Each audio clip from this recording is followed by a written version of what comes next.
Hello champions. आज हम बात करने वाले हैं नेचर वर्सेस नर्चर डिबेट के बारे में, जो सालों से चली आ रही है।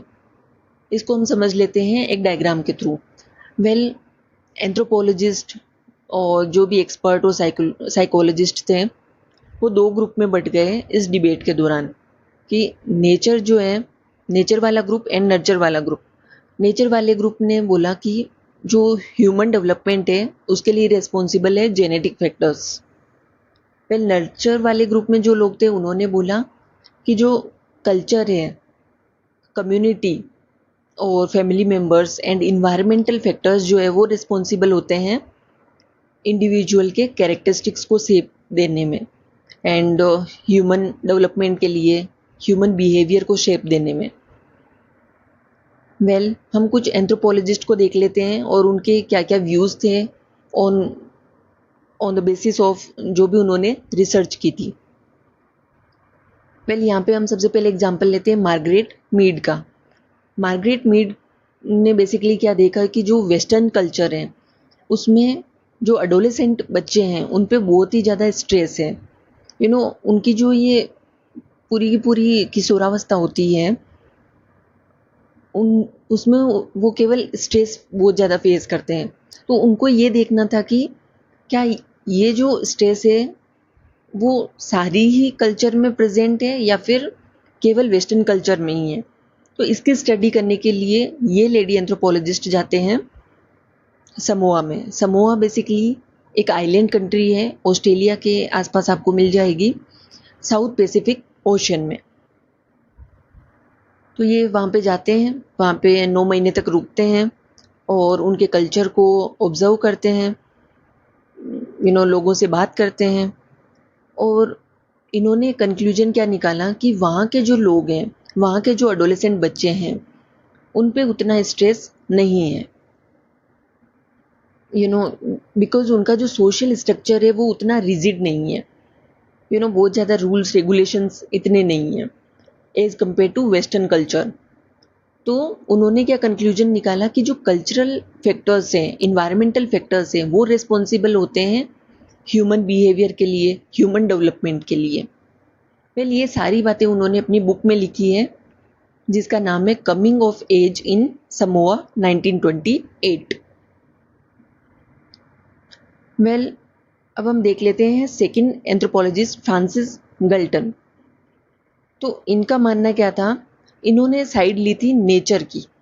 इनका मानना था कि जो जेनेटिक फैक्टर्स हैं वो रिस्पॉन्सिबल होते हैं ह्यूमन डेवलपमेंट के लिए। इन्होंने बहुत सारे जो आइडेंटिकल ट्विन्स हैं उन पे स्टडी की थी और इन्होंने क्या देखा, जो आइडेंटिकल ट्विन्स हैं उनमें जेनेटिक मटेरियल तो खैर सेम होता ही है, उनकी जो जीन्स है वो सेम होती है, इसीलिए उनमें बहुत सारे जो कैरेक्टरिस्टिक्स हैं वो भी सेम होते हैं। तो उसके बेसिस पे इन्होंने आइडिया लगाया कि जो जेनेटिक फैक्टर्स हैं उनका प्राइमरी रोल होता है एक इंडिविजुअल की जो पर्सनैलिटी है उसको शेप देने में। वेल, इसको आप याद रख सकते हो कि जो गल्टन है उसमें भी क्या आ रहा है, जी आ रहा है, एंड जेनेटिक फैक्टर्स में भी जी आ रहा है। तो ये याद रख सकते हो कि फ्रांसिस गल्टन ने जेनेटिक फैक्टर्स का फेवर लिया था। वेल, थर्ड एंथ्रोपोलॉजिस्ट हैं Franz Boas and cultural relativism. Franz Boas ने बेसिकली किसका साइड लिया था, नर्चर का, क्योंकि इन्होंने एक कॉन्सेप्ट दिया था कल्चरल रिलेटिविज्म का। और इस कॉन्सेप्ट के बेसिस पे उन्होंने कंक्लूजन निकाला कि जो कल्चरल फैक्टर्स हैं वो रिस्पॉन्सिबल होते हैं एक ह्यूमन बिहेवियर और ह्यूमन के डेवलपमेंट के लिए।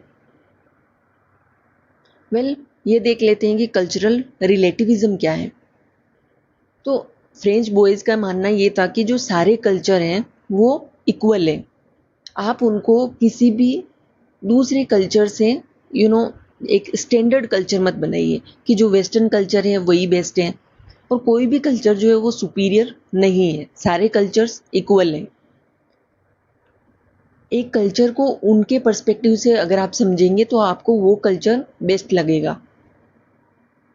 वेल, उन्होंने एग्जाम्पल दिया था कि जैसे कि कुछ कल्चर में ऐसा होता है कि लोग कीड़े मकोड़े भी खाते हैं, और हो सकता है कि हमें ये बात ठीक ना लगे, बट इन्होंने बोला है कि इस बात को उनके पर्सपेक्टिव से हमें समझना चाहिए कि वो जो है ऐसा खाना क्यों खाते हैं और उनका फूड जो है वो अलग क्यों है, उनके जो कस्टम है वो अलग क्यों है, उनका जो रिलीजन है वो अलग क्यों है। तो उनके पर्सपेक्टिव से हमें समझना चाहिए और सारे कल्चर को हमें इक्वल मानना चाहिए, चाहे वो कुछ भी कर रहे हो।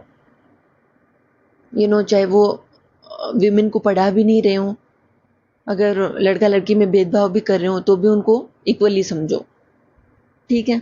बट इसी को लेके बहुत सारी कंट्रोवर्सीज होती है कि फॉर एग्जांपल अगर लड़का लड़की में भेदभाव किया जाता है तो हम उसको उस कल्चर को इक्वल कैसे समझ सकते हैं। मुझे लगता है कि सारे कल्चर जो हैं उनको इक्वल समझना चाहिए, बट हर कल्चर में हम बहुत सारी ऐसी चीज़ें होती हैं जहाँ पे हम इम्प्रूवमेंट कर सकते हैं। ओके, अब देख लेते हैं कि शिफ्टिंग पर्सपेक्टिव्स कि कौन से ऐसे एंथ्रोपोलॉजिस्ट आए जिन्होंने ये जो व्यूज़ थे, जो ग्रुप में लोग बट गए थे, उनको चेंज किया, उनको एकदम साथ में लेके आए कि हाँ, ये दोनों ही जो फैक्टर्स है वो रिस्पॉन्सिबल हैं एक ह्यूमन डेवलपमेंट के लिए। Paul Baker and biocultural approach. Paul Baker ने ये जो कॉन्सेप्ट है वो दिया था बायोकल्चरल का, जिसमें दो वर्ड छुपे हुए हैं, बायोलॉजी एंड कल्चर। इन्होंने बताया कि बायोलॉजी एंड कल्चर ये दोनों ही फैक्टर्स जो है वो रिस्पॉन्सिबल हैं किसी भी ह्यूमन के बिहेवियर या फिर उसके डेवलपमेंट के लिए। अब हम बात करते हैं एपिजेनेटिक्स की। तो ये एक ऐसा सब्जेक्ट है जिसमें हम ये स्टडी करते हैं कि किस तरीके से जो इन्वायरमेंटल फैक्टर्स हैं वो अफेक्ट करते हैं जीन को without changing the DNA sequence.